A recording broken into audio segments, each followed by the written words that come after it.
Are there any leaders among female tertiary Muslim students of United Arab Emirates? Hi, I am Bushra from International Islamic University of Malaysia, and I'll try to find out the effectiveness of leadership education on female tertiary Muslim students of United Arab Emirates. As far United Arab Emirates is concerned, women outnumber men in higher education, and around 50% population in the workforce is of females. It accommodates more than 200 nationalities. So as a fast developing country and accommodating people from all around the world, a typical classroom of UAE is a mixed nationality classroom. This research is an attempt to check the effectiveness of leadership education on female tertiary Muslim students of a private college in Dubai, UAE, having 100% female population. So what actually formal leadership education is? In 21st century, university settings are providing leadership education, the idea behind which is to develop the leadership skills of young people which will assist them to overcome the difficulties in solidarity, whether they are individual or social, and lead them to contribute to the development of the society. The idea behind the research is to find out in what way the leadership education helping out the female Muslim students who often get a tag of less educated and career-oriented, especially from the less developed countries like Pakistan, Afghanistan, Bangladesh, and India, or the war-zone countries like Palestine and Syria. So my research questions are: what is the frequency distribution of female tertiary Muslim students of UAE across Emotionally Intelligent Leadership Inventory, second edition? And the second research question is: how do female tertiary Muslim students of UAE perceive the leadership education? In the literature, various similar studies were found, like for example, Hussain in 2012 explored the college student perceptions related to their first-time awareness of leadership. Koenig and Posner in 2021 tried to find out the effectiveness of a student leadership program in Turkey. Yassin in 2021 used the systematic review method to examine evidence reporting on the impact of student leadership program.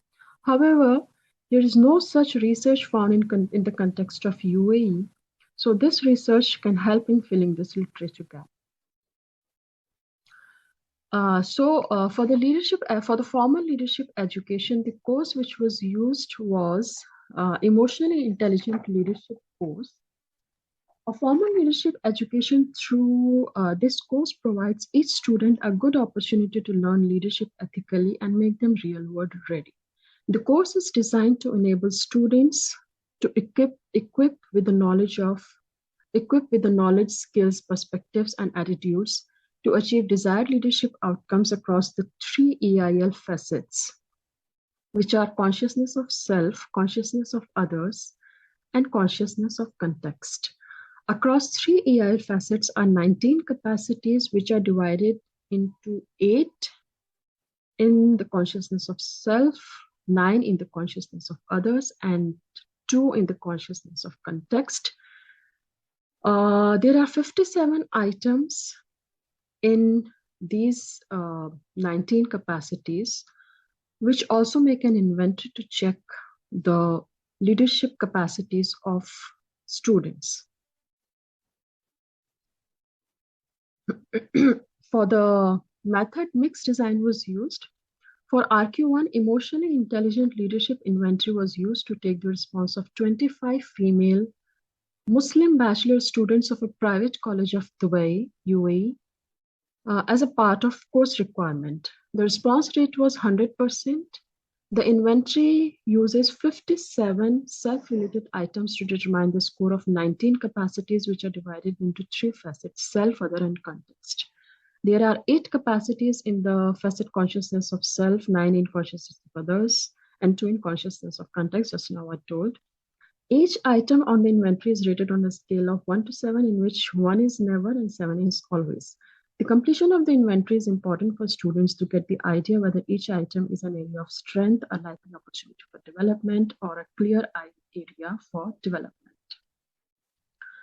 For research question 2, 6 students of 6 different countries, which are Pakistan, Afghanistan, Bangladesh, India, Palestine, and Syria, who scored good in the 19 capacities of the inventory, were interviewed. The interview was a formal interview with around 7 to 8 set questions, but there was a space for personal reflection for the interviewees. The questions were designed to probe their overall experience, learnings, and effects of the course. Further exploration was about the reason of lagging behind of Muslim females of their home countries in higher education and career. The interviews were recorded on the voice recorder of the smartphone, in which there is a separate option for interview. Then they were transcribed using Listen and Write app, which can be downloaded free of cost. So the findings of the quantitative data are displayed in Table 1. The Table 1 displays the frequency distribution of each item on the instrument scored by facet. The number and percentage of students following each item infrequently, frequently, and always is given. For example, for the first item in the category of consciousness of self, 60% of the students follow it frequently, 8% infrequently, and 32% always. The frequency distribution of female Muslim students of UAE shows that they are following most of the items frequently or always. They need to work on the capacity 21 in the category of consciousness of self, which is remain calm in stressful situations, which is coming 28% infrequently. In the category of consciousness of others, they need to work on the capacity 32, create connections with others easily. So this is how the inventory gives the general idea of the leadership capacities of students.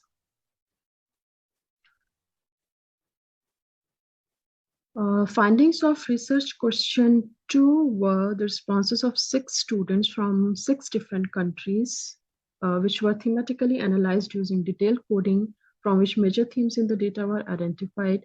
The themes came out were usefulness, impact, lag, and move out, of which themes usefulness and impact had the same frequency of 11. The theme lag had a frequency of 9, and the theme move had a frequency of 3. From the transcript, the student response were taken out related to the themes. For example, in the theme usefulness, students mentioned like the course is useful in coping with changes, taking initiatives. It was a new concept to learn for some students, and there were many new skills for some students to learn. As an impact, with other skills like empathy, flexibility, and collaboration, the two most important things which students mentioned were that they got a better outlook for progress through the course, and they got a chance to think out of box. In the lag, the lags were found cultural, financial, political, and mental barriers. And in the move, the students mentioned some of the ideas which came into their mind, like encouraging women for doing something from home. One student mentioned about an NGO, and one student mentioned that leadership should be carried out inside the family, community, and politics also, not only in the career making. The research was able to take the views of 6 female Muslim tertiary students about formal leadership education. The formal leadership education was found useful for the students, and they had a positive impact on them of the formal leadership education. As Koenig and Posner mentioned in 2021, that the young should develop leadership skills as they are the future, hopeful, and productive. In 2021, Kuritsu mentioned that since the academic year 2020, there has been a particular increase in universities offering leadership education, and many have begun to consider it necessary. The reason of lagging behind of the female Muslims around the world was not found religion, but it was cultural, political, financial, and mental barriers. As Han pointed out, that flawed top-level policies, culture, political interests, patriarchy, and media role affect the interpretation of Islamic teachings. Alwe believes that actually Islam has particular and significant educational views which focus on knowing, loving, and acting. The Prophet Muhammad, peace be upon him, said that seeking knowledge is obligatory for every Muslim. So actually the culture influences how religion is interpreted. So in some parts of the world, the religion is interpreted according to the culture of that part. This has somehow denied the conception that Islam is responsible for the lagging behind of Muslim females around the world. As Islam empowers women in its own way by granting them the right to own property, the right to take personal decisions like marriage, right to seek knowledge, a woman, after properly receiving all her rights, can emerge as a leader. So the conclusion of the research is that the female tertiary Muslim students of UAE follow most of the capacities of emotionally intelligent leadership inventory frequently and always. The female tertiary Muslim students of UAE found emotionally intelligent leadership course useful not only in terms of career making but also for personal life. The reasons for lagging behind females in their home countries were found to be social, cultural, political, and financial. Mental barriers were also found as one of the reasons. The female tertiary Muslim students of UAE were found interested in helping out the females of their home countries through and with leadership education, and also gave some ideas like working from home, developing leadership for family, and participating in community and politics. And these are the references used while doing this research.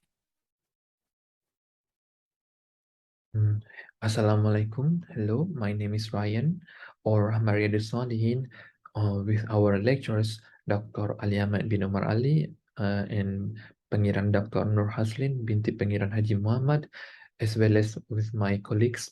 We are PhD students from Sultan Hassanal Bolkiah Institute of Education or SHIBI at Universiti Brunei Darussalam, and also Irham's affiliations Universitas Islam Negeri Malang, Indonesia. We would like to present our research so far, which entitled Revisiting Higher Auditing Skill, HOTS, based on Bloom's taxonomy in Indonesian's new curriculum systems. Before we step forward into more details, so far in Indonesia curriculums, we have a new curriculums, what we call as Merdeka curriculum or independent curriculum.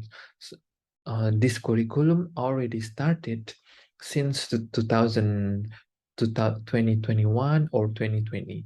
So this curriculums are changed due to the society needs, due to the pandemic outbreaks. So our governments, our Ministry of Education, and our Ministry of Religious Affairs, they put effort to change our curriculums to more additively to society, and then due to the what we face after COVID-19's outbreak. And then in this study, we more focusing on the Bloom taxonomy, but of course we face a lot of challenging into implement the new curriculum systems. However, so far, mostly our education systems, they are implementing the RBT or revised Bloom taxonomy from C1, C2, C3 until C6. So this is the components of RBT that what we use in our education systems. For the introductions, we have several components. So what about the purposes of our curriculums? What about the RBT? What about the understandings from the teachers and the students? So firstly, medical curriculum in Indonesian national education systems is trying to improve the quality of national educations as well as to take a relevance into students' 21st century skills. So because there are a lot of century skills in 21st century skills, one of them is learning skill, which contains innovations, creativity, critical thinking, problem solving, communication, and collaborations. Besides, one of the components in Merdeka curriculum is the use of RBT HOTS in the learning processes, especially in Islamic education. However, in this study, we focusing on the elementary and secondary schools level, especially in the Islamic religious educations for course, which aims to improve students' creative, innovative thinking skill and the achievement process. However, so why we choose Islamic religious educations? Because most of them, the teachers and educators which are talking about the Islamic educations and also relevant to HOTS implementations, they face many misunderstanding, they face many troubles, they face many problems because they really or they not really know how to implementing the HOTS and or they don't know what the underpinnings of HOTS. So because this is pretty new to our curriculum system, especially in our medical curriculums. Another problem is educators and researchers understands HOTS in more quantitatively and disintegratively. So quantitatively means or disintegratively means is the HOTS, the RBT HOTS understands by researchers, educators, and also the teachers itself is more separated entities. So let's say, as you can see on the screen, so the teachers is more focusing on the HOTS from the C4 until the C6 as the HOTS. So what does it mean is the teachers in Indonesia, especially in Islamic educations, they more put the attention into the C4 until the C6, while they forgot the C1 until the C3 as the part of the RBT. So this is the another problem. So where the quantitatively HOTS is understood as the highest taxonomy before OTS or lower order thinking skills. Although basically HOTS is understood at the higher level, but that doesn't mean that LOTS must be taught before HOTS and vice versa. So this is the problems that what we face so far. The teachers is more focusing on the C4 until C6, while we have C6 until C1 until C6. So why HOTS? One of the reasons is, in fact, or statistically, Bloom's taxonomy, especially in RBT, this is the taxonomy that the most widely used, developed, and understood by education's initiators, evaluators, and the teachers as well. So our research questions consist of two.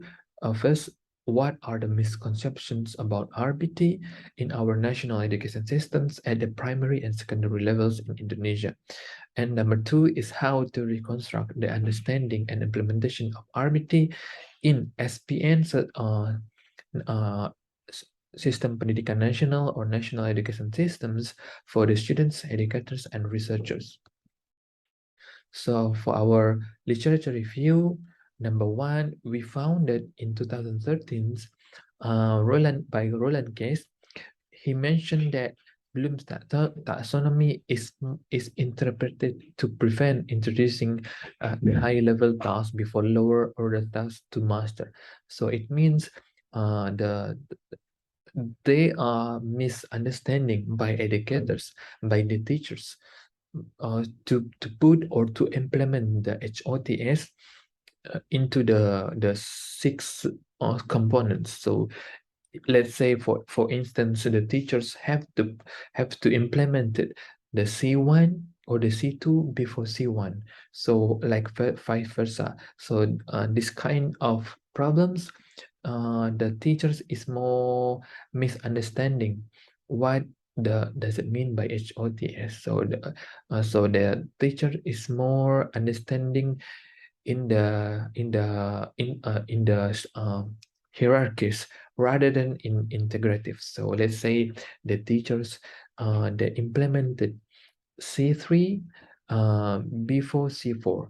They implemented C6, C4 or C5 before C4. Oh, sorry, C4 before C5. So this is kind of a misunderstanding, especially in Islamic education teachers.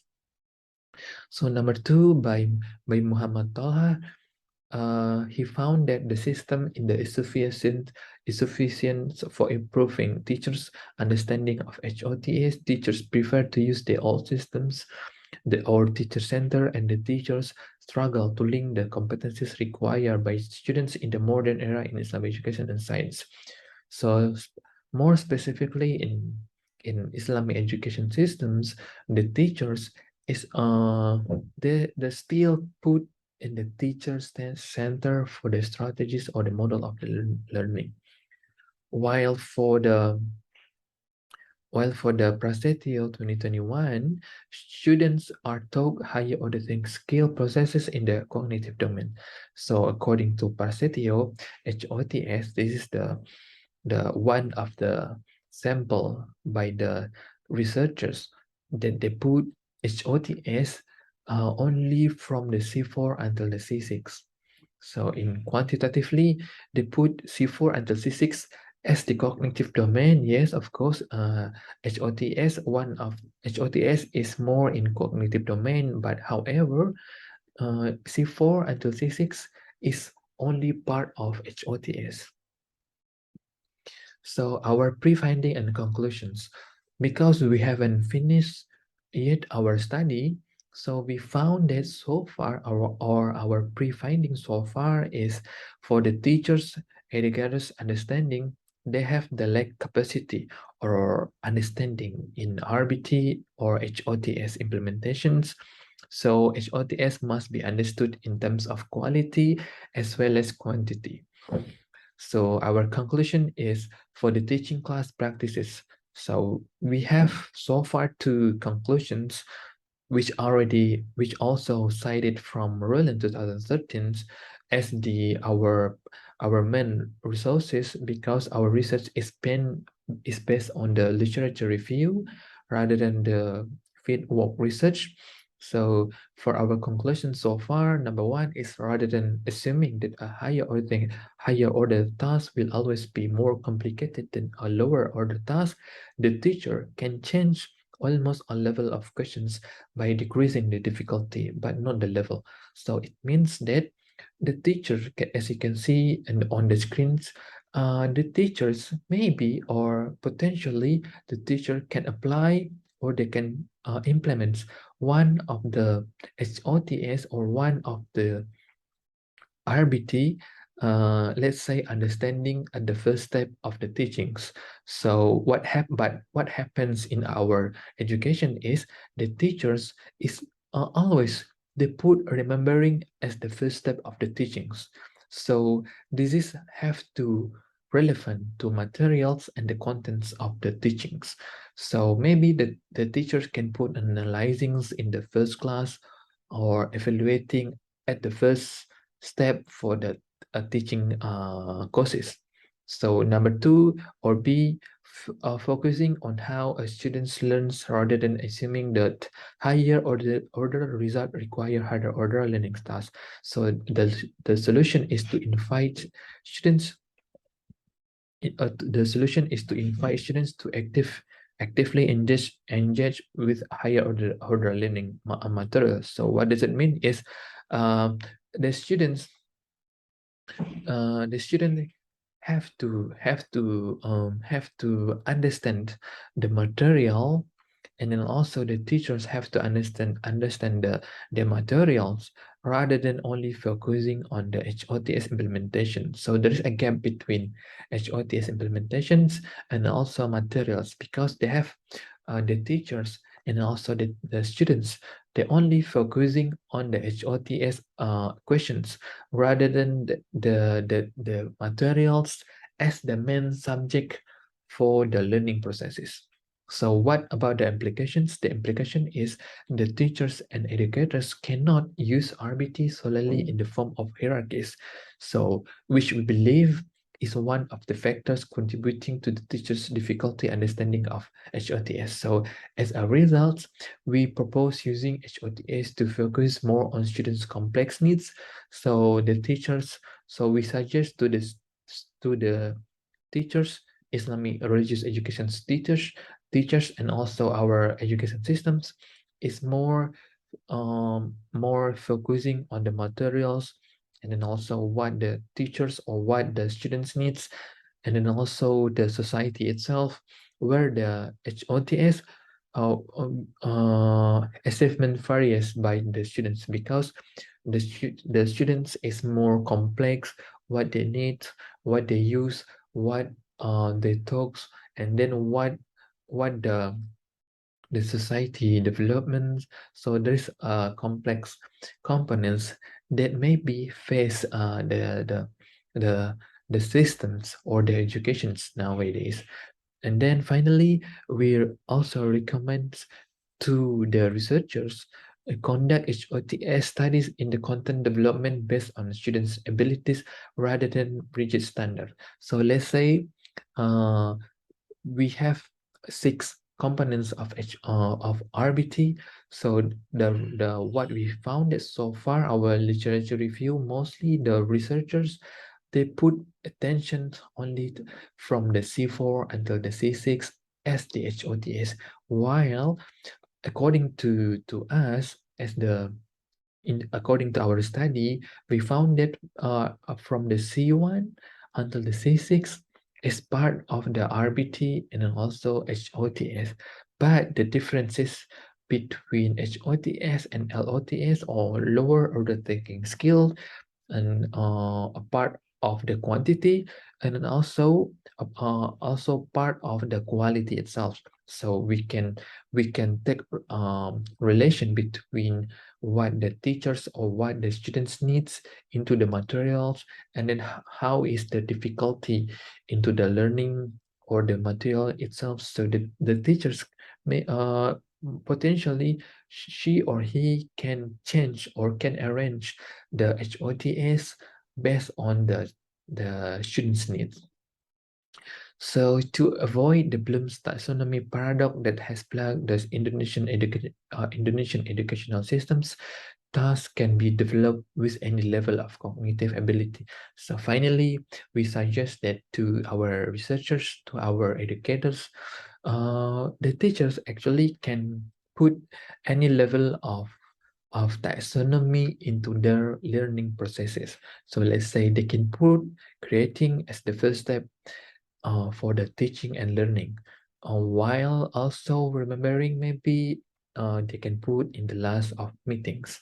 So I think, or we think that our finding is very flexible to our education systems. So because nowadays the students comes from any backgrounds, they comes from in diverse of family status, they come from maybe they already reached many things.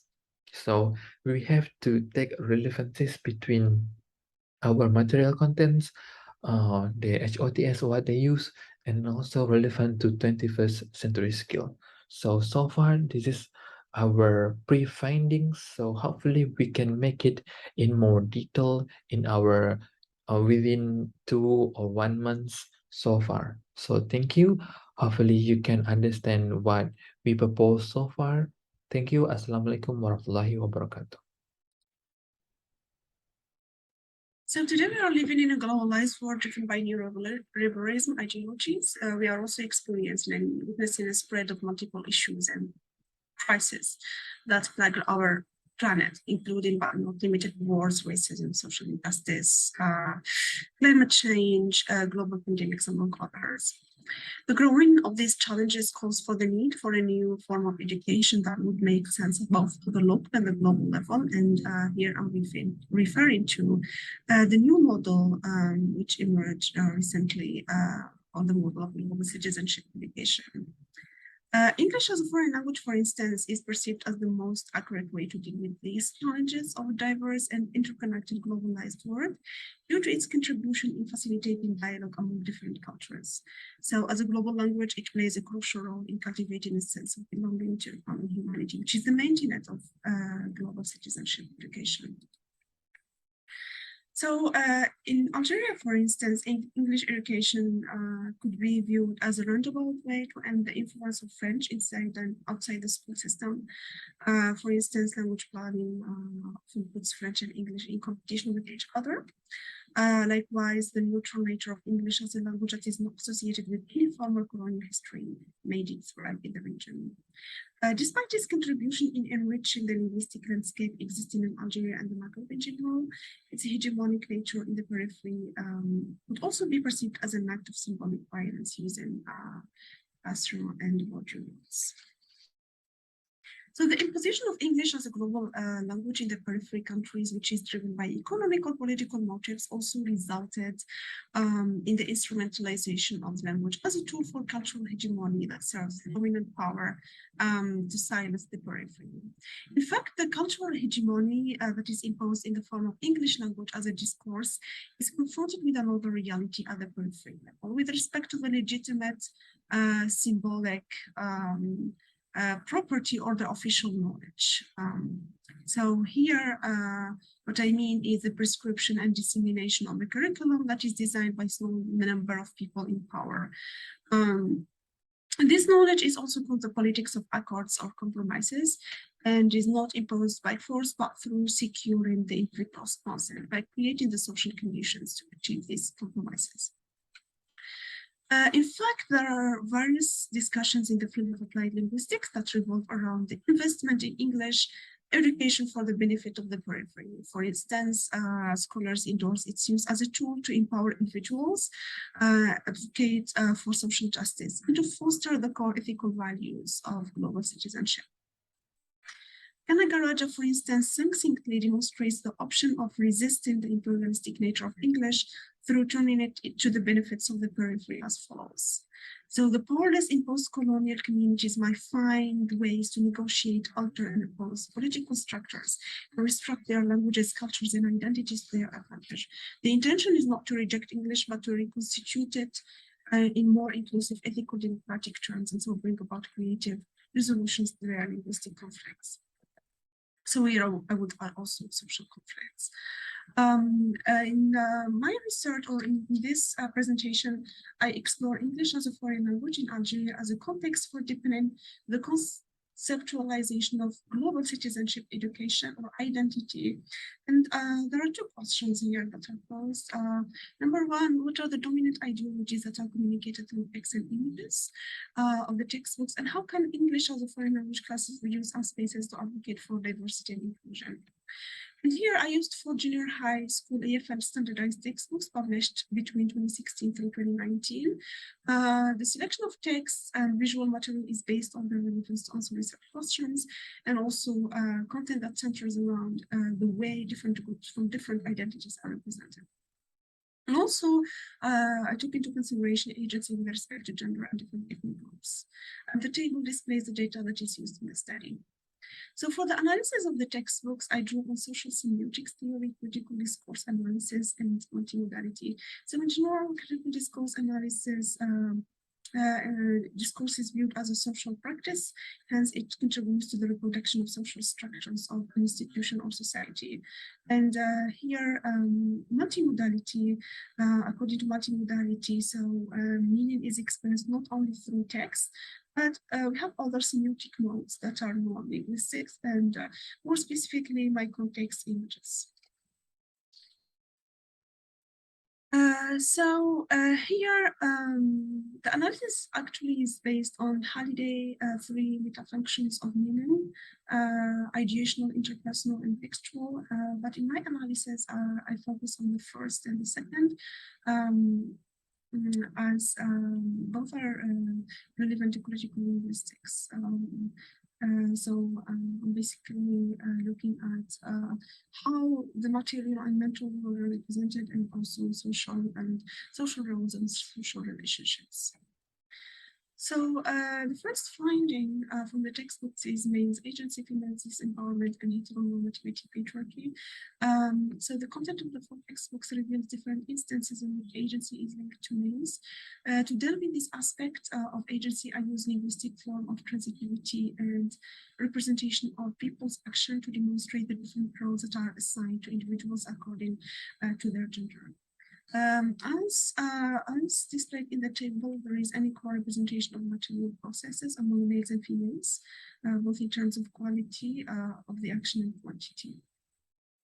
For instance, actions that are associated with males, there are discrepancies here among males and females. For instance, males are depicted as social actors who are associated with activities that are related to science and technology, getting education, invention, discovery, scholarship, program in science and the humanities, and the contributor of to other fields such as arts and philosophy. Conversely, females, whenever they are mentioned, there is a process of de-agentialization or their involvement in activities that do not require intellectual labor, such as cooking, traveling, making traditional crafts, etc.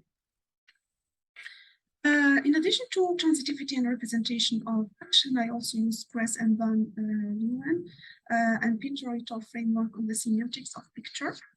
For instance, in the first picture to the left, pictorial suggests the aspect of circumstances, which, if present in the image, invites the reader to focus on the story. They also suggested, Kress and Van Leeuwen suggested the concept of narrative representation for the description of the characters, the picture. And the picture to the left depicts a picture of Al-Hajja Fatma. She is 30 or 73-year-old, covered Algerian white female, represented as an actor in the classroom of Praxis school. It's a public institution for educating illiterate people. And the red arrow here represents a vector, which symbolizes the woman's agency in learning basic literary skills. Since the picture is represented in naturalistic style, it invites the reader's engagement with the characters as an individual. Picture to the left is classified as symbolic suggestive. Here we see absence of details of the physical environment, which invites the reader to focus on the behavior of the character. And here in the picture we have Mohammed. He is a 7-year-old white Algerian boy who won an international competition in Dubai due to his ability to read 50 books and write a small book. According to Kress and Van Leeuwen, the depiction of the character without action invites the viewer to focus on the meaning and identity coming within the picture. And here can be derived from qualities of what we call here the career, which in this case the Algerian boy. So the picture is also represented in a naturalistic style, also requires the reader to invite the reader to engage with the character as an individual. So whereas the picture of the old female is characterized with high angle, and here what I mean by high angle, looking down to the character and showing empathy, which symbolizes the powerlessness and vulnerability of the woman. The picture of the young boy is represented with low angle, here, i.e. looking up to the character with pride, which symbolizes power and achievement. This is also represented through the gaze of the character directed to the viewer to demand acknowledgement for this achievement. While the different examples of, that I have mentioned diverge in the unequal representation of males and females roles in the textbook, the content also reveals the social privilege that all females enjoy in the society. This privilege, which is attributed to their age, puts them in a better position to transmit values and traditions to the young generation. Like the case of all males, I use the concept of functionalization as suggested by Van Leeuwen to explain the power that is attributed to aging females in the Algerian society. For instance, Tuareg is a group of nomadic Amazigh people who live in the Algerian Sahara, and they are distinguished by their strong attachment to their language and culture. And Inzet is a popular musical instrument used by the Tuareg. So the following passage describes the experience of Ahmed Tabel Hawit, who is a 90-year-old Tuareg lady with being honored for her valuable role, not only in teaching the Inzet, but also the privilege she has in society to transmit this art to the young generation. So as demonstrated in the excerpt, the high status of the Ahmed Tabel Hawit is attributed to her family ties with Al-Mujahid and the tribe leader Haj Musa.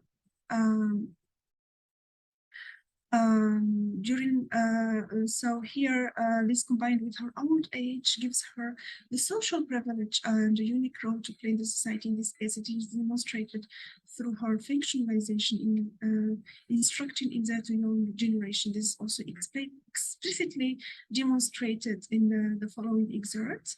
It also hosts workshops where these Tuareg girls can make their own imza thanks to other Tuareg ladies who teach them how to do it. In addition to the linguistic strategies of nomination and functionalization, I also used Crest and Van Leeuwen and Painter et al. Framework for the analysis of visual material through looking both at the ideational, interpersonal interfunctions of the pictures. This picture, for instance, it depicts Shtima Bouzid, one of the last Inzet teachers in Team Tarabin school. It represents an old Black Algerian lady from the Tuareg in the group. And what is in green here represents part of the Inzet instrument. Since there are no circumstances, the viewer is invited to focus on the character. Also, according to Kress and Van Leeuwen, the picture can be categorized as symbolic attributive. Since the identity of the participant, the career is established according to the symbolic attributive, which in this case is the Inzet instrument. Here, the meaning that is given to the lady is expert of the Inzet, and the effect of the image is naturalistic, which invites the viewer's engagement with the character as an individual. So using also Kress and Van Leeuwen concept of vertical angle, the image has a low angle and the viewer looks up to the interactive participant, which symbolizes the power of the character here. Similarly, this is supplemented by the focalization of the visual, and in this case, the represented participant is Basin, the interactive participant, which symbolizes demand of recognition. The content of the textbook visualizes the Algerian identity as Arab Muslim identity, hence it marginalizes identities that are non-Arab, non-Muslim. And here runs the risk of cultivating a non-tolerant citizen. For instance, there are different Berber Imazigh identities existing in Algeria. Despite the recognition of the Imazigh cultural heritage of the country, in the constitution, the narrative of the textbook marginalizes and to some extent denies the existence of other Imazigh groups. This exclusion is implicitly expressed with the superiority of Arabic language and identity and the marginalization of the local indigenous languages, which in turn rationalizes oppression and discrimination locally against the local order. Here, the Imazigh, both white and blacks, and in the region against Black Africans, Muslim, either Muslim or non-Muslim. Put it differently, the content reflects a covert stigmatization of local ethnic groups and sometimes an erasure of their existence. For instance, it draws heavily on the experience of Tuareg and less on other groups. Even when Tuareg groups are mentioned, they are being associated with folklore and traditional culture compared to the Arab identity that is connected to educated people. And these two excerpts illustrate this point. For instance, the first excerpt here, it's about the experience of the revolutionary Sohrawardi in a French school in colonial Algeria. So at that time, even there are like different races existing during that time, but what is highlighted here, the categorization of the character, so the expression of the only Arab at French primary school. Likewise, here, on the other hand, when Tuareg, for instance, are mentioned, they are associated like with material processes that are not intellectual, for instance, folkloric ones, as represented in this excerpt. For instance, they can make their own inzet, they can learn how to use the computer, etc. compare the representation of the Arab as the daughter of the Arab party, which means Dutch.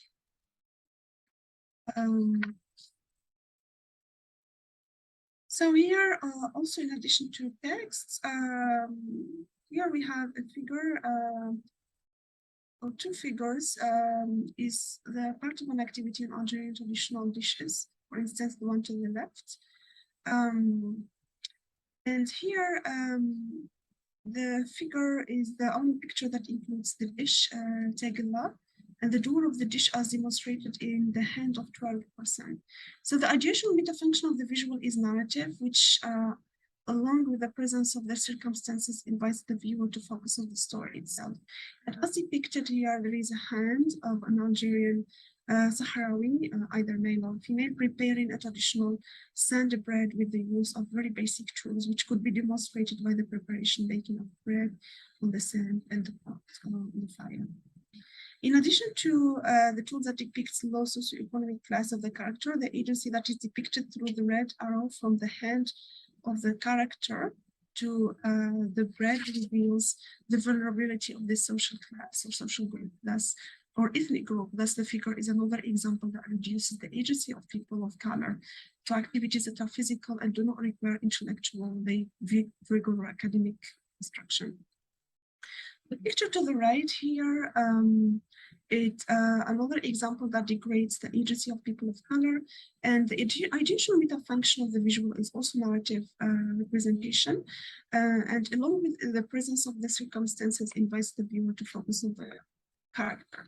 As depicted, there is a Black Algerian female from Tuareg in a Zigin group sitting on a colorful rag on the floor, and the hand of the female is full of traditional accessories directed toward the musical instrument of Muzzaffar. So conclusions, standardized textbook could be used or instrumentalized as a tool of cultural politics, which instill in specific knowledge and values that are legitimized by the state.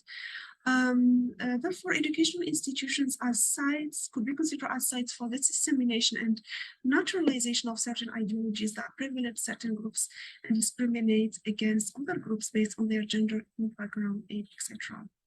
The standardized textbook contributes to the reproduction of social inequalities and the preservation of the status quo, and eventually, consequently, language or critical language analysis can be used as a praxis to unveil these ideologies. Similarly, in engaging in critical pedagogy and through their agency, teachers can work in collaboration with learners for the transformation of discourses that maintain the operation of certain social groups.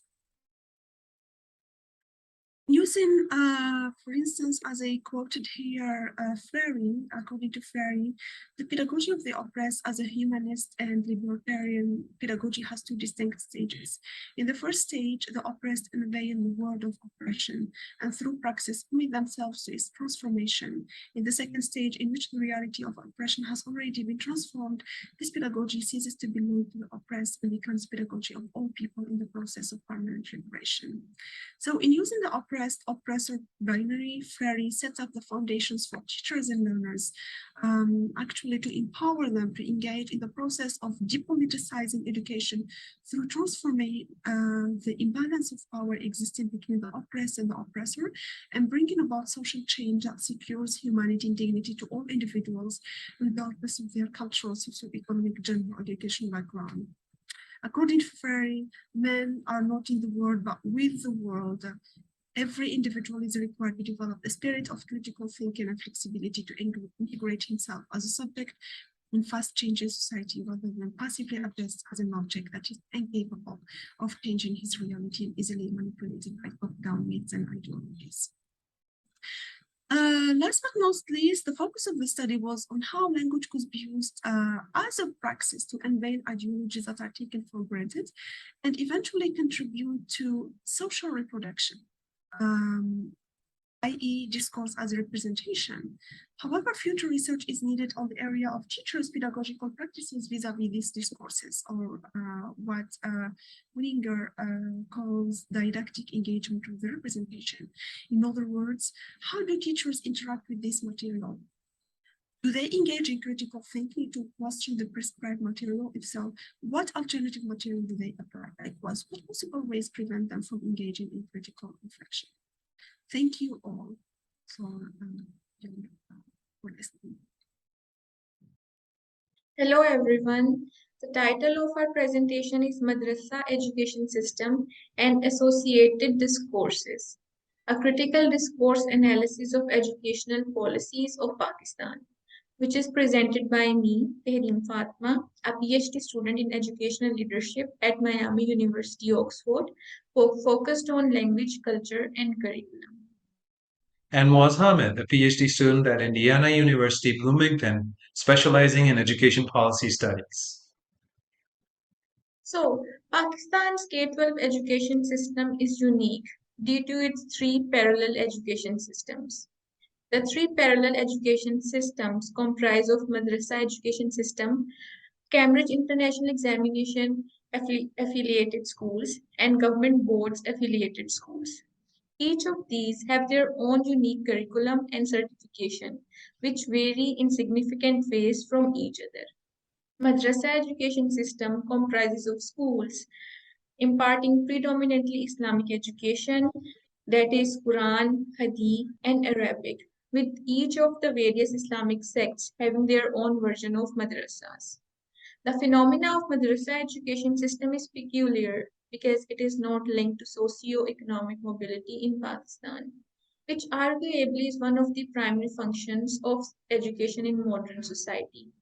Nevertheless, it caters to a large population as the sole education they get and provides supplementary religious education to about 90% of school going children in the form of informal after school classes, making it an ideological choice rooted in the discourse of religion or Islam despite its shortcoming in providing material or worldly benefits. Since the link is inextricable between religious or Islamic discourses as it prevails in Pakistan and madrasa education system, it is important to understand the conditions of its reproduction as parallel education system. Another peculiar aspect of madrasa education system, in addition to its reproduction, is its inherent contradictions to the modern education system, where the former is directed at acquiring currency for the afterlife, and the latter aimed at acquiring currency to succeed in life here and now. These inherent contradictions are not just reflected in education system in Pakistan, but also in every aspect of social life, ranging from sense making at individual level to national politics and social structures, indicating a dialectical reflection between religious or madrasa education system and social structures in Pakistan. So now let's move forward to our research question. It is this dialectical relation we mean to explore by analyzing the spatial and temporal configuration of discourse that reproduces madrasa education system in Pakistan since its inception in 1947. As evident from the research question, this is an ambitious task that is impossible to be addressed through this preliminary work. However, this work is aimed at beginning to understand the nature and complexity of religious or Islamic discourses as it manifests in policy texts, which influences and is influenced by the madrasa education system in Pakistan. For our literature review, we did a deep dive into Michel Foucault's conception of power and knowledge and the work of other scholars around the conception of power who took his work forward, which includes exploring the theoretical and methodological traditions of critical discourse analysis. This, in addition to the literature review around the history of madrasa education system since its inception of Pakistan in 1947 and its niche within the education system of Pakistan as it evolved through time, allowed us to arrive at a theoretical framework proposed by Siegfried Jaeger, where he expands on the work of Michel Foucault by linking discourse and power through language as a social action, allowing us to analyze policy texts as a social action which imbues power to the madrasa education system.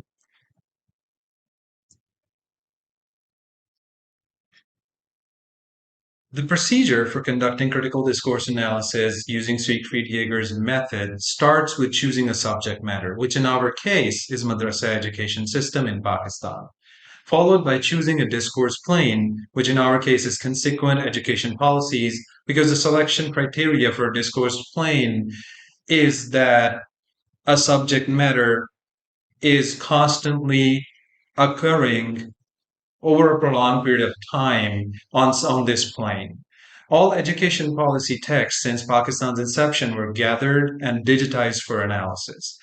Jaeger's approach focuses on the following aspects: certain argumentation strategies, the intrinsic logic and composition of texts, implicit implicatures and insinuations, the collective symbolism or figurativeness, symbolism, metaphors, and so on, both in language and in design, idioms, sayings, cliches, vocabulary, and style, actors, persons, or pronomial structures, references, for example, to the sciences, the particulars of the sources of knowledge.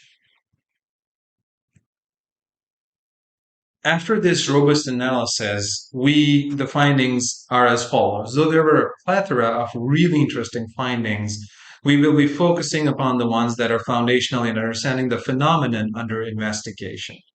Policy text starts with Quranic verses and heavily draws upon religious or Islamic discourse to justify modern objectives or forms of education like STEM, civic education, and democratic values. There are temporal variations in the way the table of contents of education policies are organized, where there are dedicated chapters on religious Islamic education in some policies and not in others. In some, those chapters are placed at the beginning of the policy, and in some, they're placed later in the sections.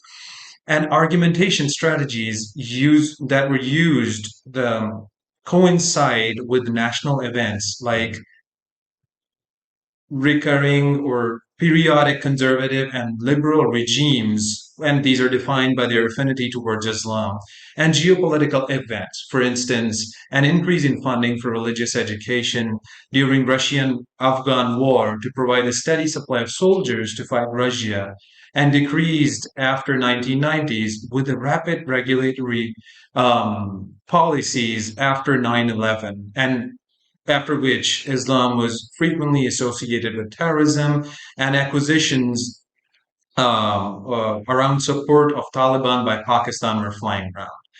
Some language shifts are more evident when compared with references to or silence about other discourses like scientific education and Cambridge education system. After this really thorough and robust and interesting analysis, we concluded that the excessive use of Quranic verses and hadith in policy text, along with argumentation for STEM and other modern aims of education grounded within that religious or Islamic discourse, points to the power of religious or Islamic discourse among society, which inadvertently imbues power to madrasa education system and the religious leaders associated to it. At the same time, if policies are not grounded within religion or Islamic discourse, they are prone to not being well taken by the public, which speaks to the power that these discourses have over society at individual and institutional level.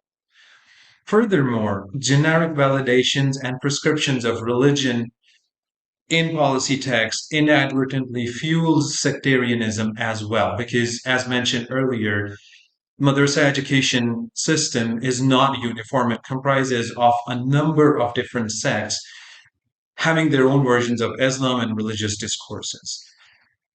Rather than creating a demarcation between modern and religious Islamic education, which is often the case wherever there is mention of modern education or STEM or any other form or means of modern education, there is always this distinction made between religion and Islam, and that distinction, that demarcation, is what basically fuels the divide further and increases the gap between the two.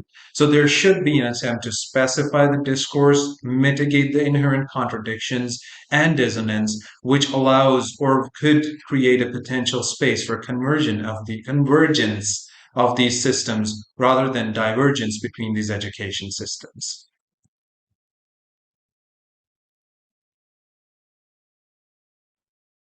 So this is our work. Thank you so much for listening to us. In case you have any questions, comments, or feedback, we of course welcome them. And below are our correspondence details for that. Thank you so much.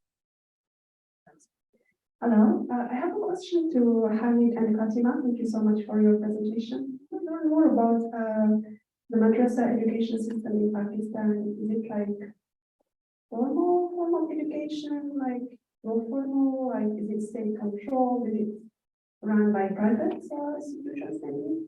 So I just want to learn more about that and what curriculum did you use like for the critical discourse analysis? Do you utilize like specific subjects? So what subjects are taught in madrasa? Is it like purely Islamic education or like different subjects? So I want to learn more about subjects that you used for the critical discourse analysis.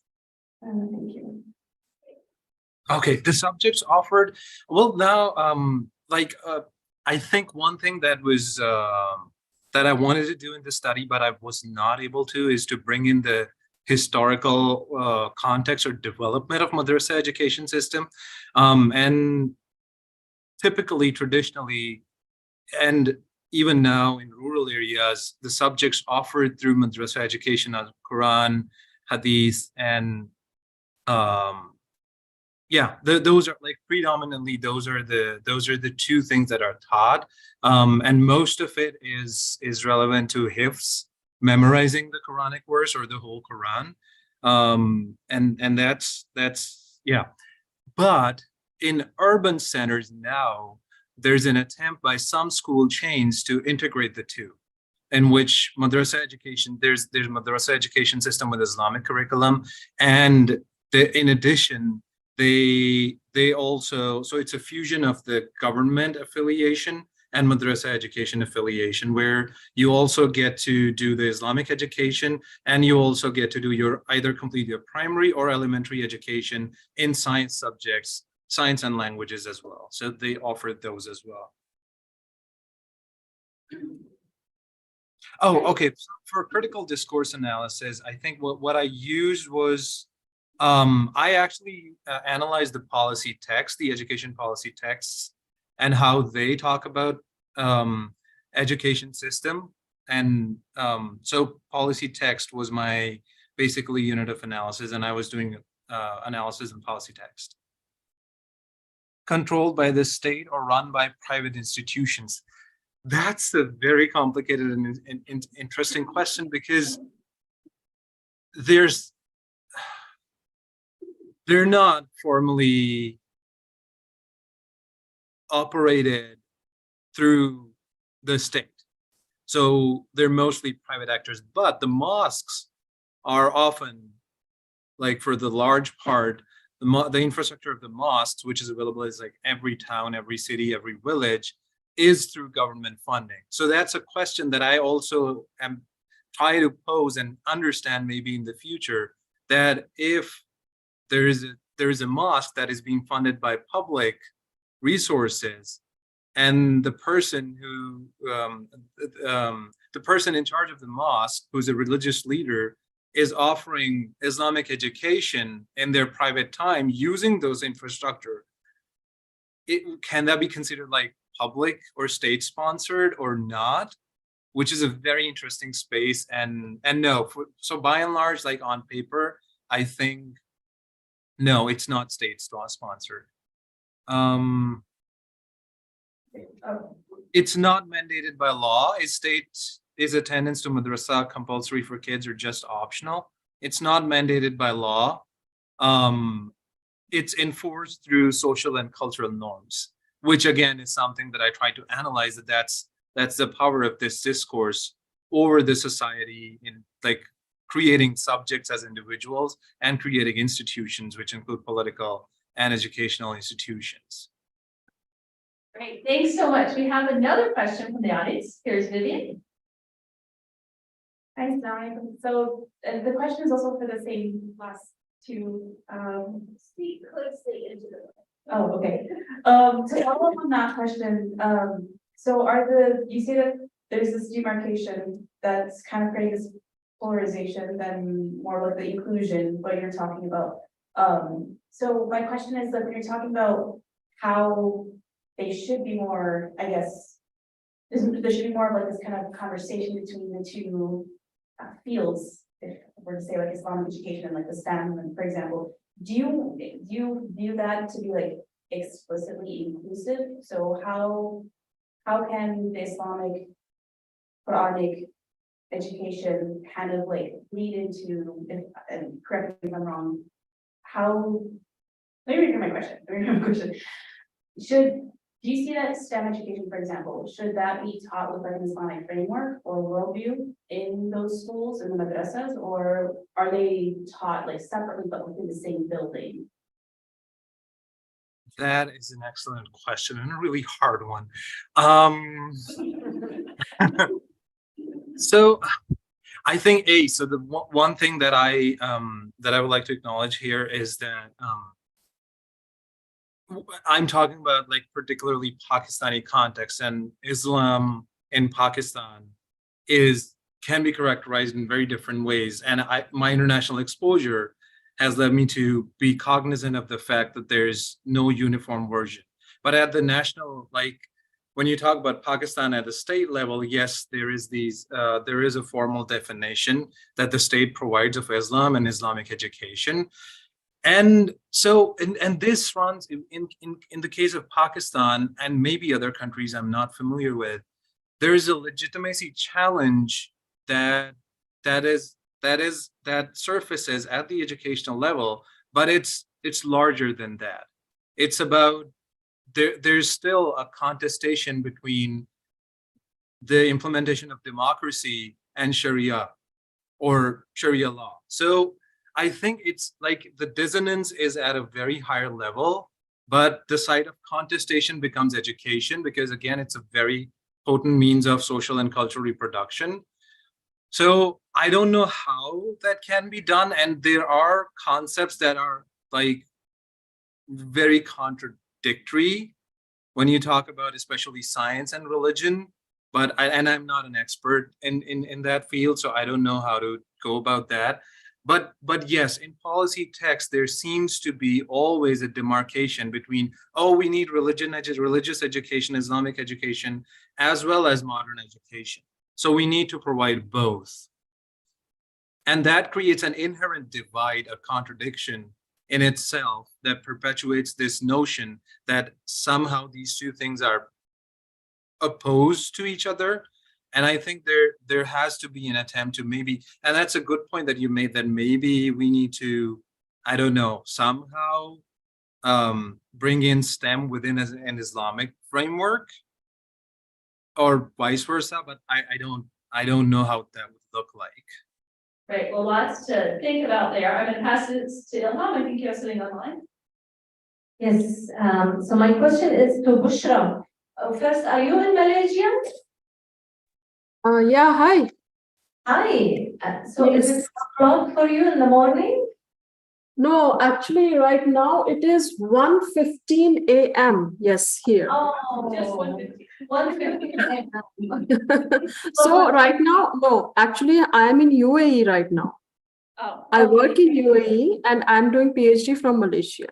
Yes. Wonderful. Thank you for being with us at such a late hour. So my question to you is regarding your research on effectiveness of leadership education. Yes. I don't know if I know you have limited time to present your study, but can you tell us more about the profile, the demographics of those students that you included in your study? As I know, and with my limited knowledge of UAE system, that most of the students are not necessarily Emiratis, and they go to very special private schools. What type of schools or universities did you go into? Yes. And are the women that you researched? Yes, actually, the Emirati population, the complete Emirati population is only for some of the government organizations. Otherwise, the private and semi-private organizations, the population is multicultural. That's why I have especially mentioned that the students whom I interviewed are from 6 different countries. So the complete Emirati population is only for some institutes. They are very limited. Like you can say, I think 3 or 4, that's all.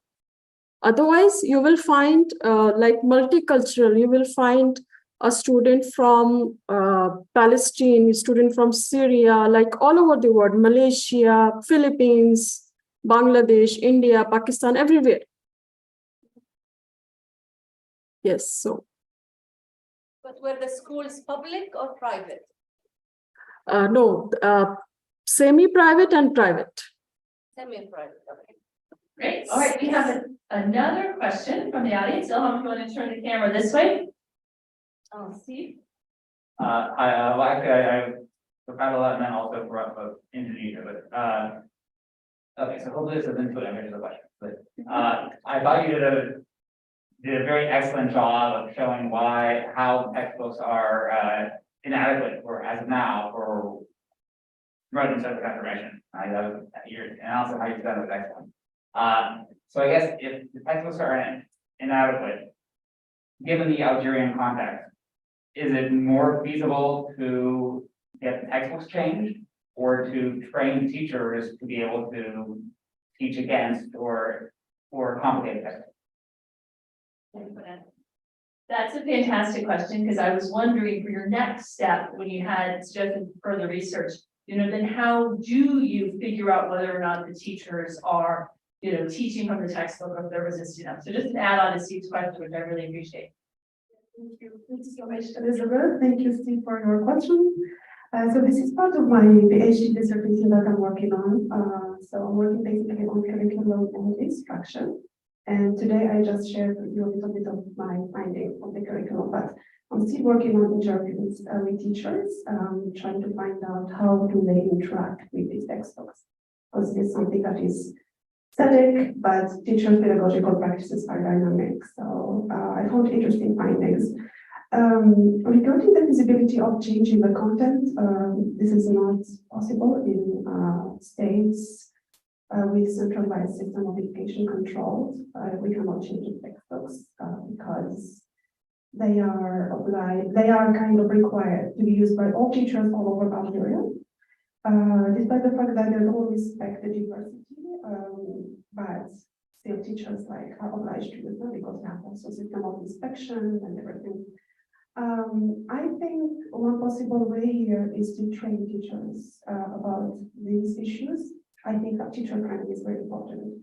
And as my colleague already presented about teacher training, in Algeria we focus more on training on the linguistic part, but we really neglect the cultural part.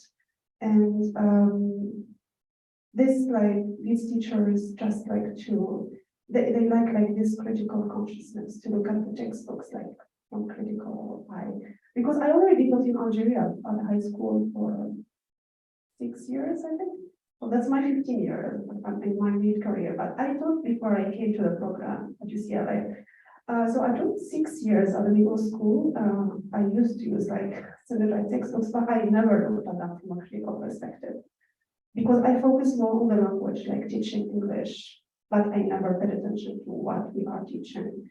And now I feel like I was part of reproducing what teaching these inequalities and everything. Yes, so yes, teacher training is very important, especially in authoritarian contexts. That's the only way we can change or transform our education. Assalamualaikum. My question is for the Pakistan speakers on the Madrassa education. I'm from Pakistan and I grew up in Pakistan, but I never attended madrasas. I grew up attending public and private school, and I'm really interested in madrasa education. And my question to you is, how can madrasas do a better job of accommodating for different religious minorities in discussions about religion, to promote coexistence. And then when Islamic education is taught in the public and private schools through Islamiyat classes, how can we make sure that we're creating an inclusive environment for different religious minorities? That's another hard one. Unfortunately, especially recently, there has been a trend towards, and there's always been Sunni majority, like that's the version of Islam that Pakistan predominantly subscribes to. And periodically, I think that unfortunately, especially now, there's like the tolerance is just decreasing every day, and the way we have historically, we keep treating minorities is just is horrible. And I think and that's one of the things that I don't know, I'm not an expert, I haven't done that deep of a dive into the particular question that you're asking, but yes, there's a need to do something. I'm trying to think of how that can be, because right now it seems impossible to even open up or create a space where you can even begin to challenge, or not even if challenge, have a discussion on religion. People are being mob lynched, minorities are being mob lynched. And it's just, yeah, I can't see a space right now. But yes, there has to be something that needs to be done, but I don't know how that can be done.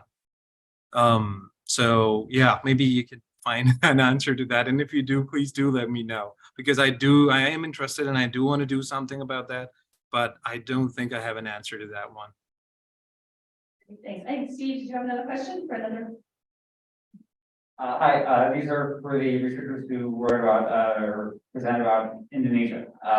They're not here. Are they on the attendee? No. No, Okay. it's very late there. Too. Okay, then turn around. All right. Well, I guess we will call it a day then. Thank you all so much. We so enjoyed this, our last panel of the day. We'll see everyone tomorrow morning, again at 8:30, right? 8 o'clock for breakfast. Thanks, everyone. Bye. All right, it's bye.